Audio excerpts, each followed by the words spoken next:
Akhil Bharatiya Congress committee के महासचिव राहुल गांधी रविवार को नाहन में चुनावी सभा को संबोधित करने पहुंचे। इस दौरान राहुल गांधी ने कुल 29 मिनट का भाषण दिया। इस 29 मिनट के भाषण में राहुल के निशाने पर केवल मात्र अडानी समूह और मीडिया ही रहा। राहुल गांधी ने 29 मिनट के इस भाषण में ना तो कोई विकास की बात की और ना ही देश और प्रदेश के हित की कोई बात करते हुए नजर आए। केवल मात्र 29 मिनट में से 19 मिनट राहुल ने मीडिया और अडानी पर फोकस किया। राहुल गांधी ने कहा कि देश में आज नरेंद्र मोदी की नहीं बल्कि अडानी और 22 अन्य पूंजीपतियों की सरकार चल रही है। राहुल गांधी ने कहा कि देश का मीडिया भी आज उनकी आवाज लोगों तक नहीं पहुंचाता। ही नहीं, मीडिया पर निशाना साधते हुए राहुल गांधी ने तो यहाँ तक कहा कि मैं जो बोल रहा हूँ ये बात में मीडिया लोगों को नहीं बताएगा, क्योंकि मीडिया वही पब्लिश करेगा या दिखाएगा जो अडानी चाहता है। अब राहुल गांधी को ये कौन समझाए कि हर एक मीडिया बिकाऊ नहीं होता है और ना ही सारा मीडिया अडानी के अधीन है। राहुल गांधी के भाषण से एक बात तो बड़ी स्पष्ट हो गई है कि उन्हें अडानी फोबिया हो गया है। हैरत की बात तो यह है कि राहुल गांधी के 29 मिनट के भाषण में कोई भी ठोस विकास का एजेंडा लोगों के समक्ष नहीं रख पाए, जिससे जनता का ध्यान आकर्षित किया जा सके। केवल मात्र अडानी और मीडिया पर ही राहुल गांधी के भाषण का फोकस रहा। इस दौरान पंडाल में उपस्थित बुद्धिजीवी वर्ग, जो कांग्रेस का कैडर भी माना जाता है, वह भी दबे स्वर में ये कहने से नहीं चूका कि राहुल गांधी के पास कोई विजन नहीं है। जनसभा समाप्त होने के बाद जब मीडिया ने कुछ कांग्रेस कार्यकर्ताओं से अडानी और मीडिया को लेकर दिए गए भाषण पर पूछा, तो कार्यकर्ताओं ने नाम न छापने की शर्त पर बताया कि राहुल गांधी का विजन स्पष्ट है कि उन्हें केवल मात्र मीडिया और अडानी ही नजर आ रहा है।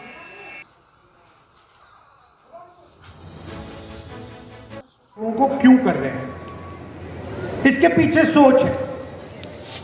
ये कोई फ्री गिफ्ट नहीं है। ये मत सोचिए कि आपको फ्री गिफ्ट दिया जा रहा है।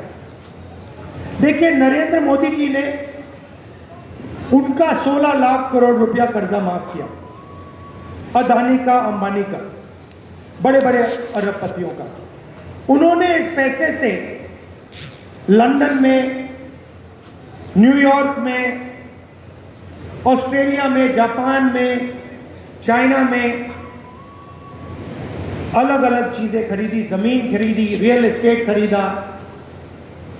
मगर जो उन्होंने धन खर्चा है वो पूरा का पूरा उन्होंने बाहर खर्चा है, हिंदुस्तान में पैसा नहीं खर्चा।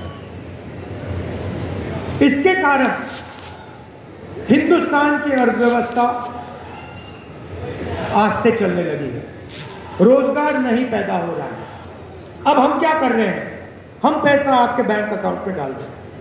आप इसको अमेरिका में नहीं खर्च करोगे, जापान में नहीं खर्च करोगे, आप इसको हिमाचल प्रदेश के गांव में, कस्बों में, शहरों में, शिमला में, बाकी प्रदेशों में इसको जाके खर्च करोगे। जैसे ही आप ये पैसा हजारों करोड़, लाखों करोड़ रुपए, जैसे ही आप इस पैसे को खर्च करोगे, वैसे ही आप कैसे खर्च करोगे? आप शर्ट खरीदोगे, पैंट खरीदोगे, स्कूटर खरीदोगे, मोटरसाइकिल खरीदोगे, मोबाइल फोन खरीदोगे, ये चीजें खरीदोगे। जैसे ही आप खरीदना शुरू करोगे, वैसे ही हिंदुस्तान की फैक्ट्रियां मेड इन इंडिया शुरू हो जाएगी। और उन्हीं फैक्ट्रियों में जिन बेरोजगार युवाओं को हम ट्रेनिंग दे रहे हैं, जिनके बैंक अकाउंट में हम 1 लाख रुपए डाल रहे हैं, उन्हीं फैक्ट्रियों में मेड इन इंडिया वाली, सच्ची मेड इन इंडिया वाली फैक्ट्री में उन्हीं बेरोजगार युवाओं को रोजगार मिलने जा रहा है। तो एक प्रकार से जैसे मोटरसाइकिल स्टार्ट होती है, पहले आपको फ्यूल टैंक में पेट्रोल भरना पड़ता है, वैसे ही हम हिंदुस्तान की अर्थव्यवस्था में पेट्रोल, फ्यूल डाल रहे हैं। आपके जेब में फ्यूल डाल रहे हैं, उसके बाद हिंदुस्तान की अर्थव्यवस्था चालू होगी और एक बार फिर जो पहले रोजगार होता था वो एक बार फिर आपको मिलेगा। तो ये हमारी प्लानिंग है।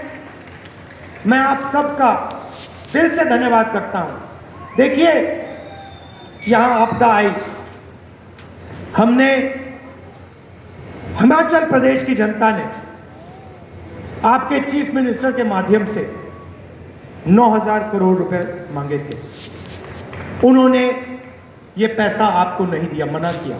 और उसके एकदम बाद जब जब हिमाचल प्रदेश को सरकार की सबसे ज्यादा जरूरत थी, उन्होंने पूरा दम लगाकर आपकी सरकार को चोरी करने की कोशिश की। ये आप भूलिए मत। लड़ाई कॉन्स्टिट्यूशन की है, संविधान की है। जो भी आपको मिला है, आपको स्टेट मिला ना, जो आपको हिमाचल प्रदेश स्टेट मिला, वो इस कॉन्स्टिट्यूशन की देन है। इस कॉन्स्टिट्यूशन के बिना हिमाचल प्रदेश प्रदेश ही नहीं बन सकता। इसीलिए इसकी रक्षा करनी है। ये अंबेडकर जी का कॉन्स्टिट्यूशन है, महात्मा गांधी जी का, जवाहरलाल नेहरू का, और हिंदुस्तान की आवाज इस कॉन्स्टिट्यूशन में गूंजती है। मैं जानता हूं हमारे कार्यकर्ता इस कॉन्स्टिट्यूशन संविधान के लिए लड़ेंगे और यहां पे हिमाचल प्रदेश में चारों की चारों सीट कांग्रेस पार्टी को आप दिलवाने का काम करेंगे।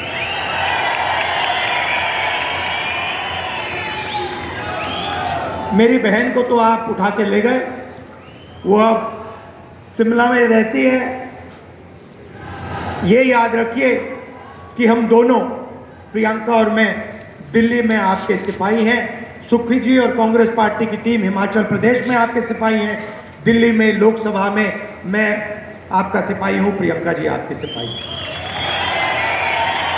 आप सबका दिल से बहुत बहुत धन्यवाद। नमस्कार, जय हिंद, जय हिमाचल।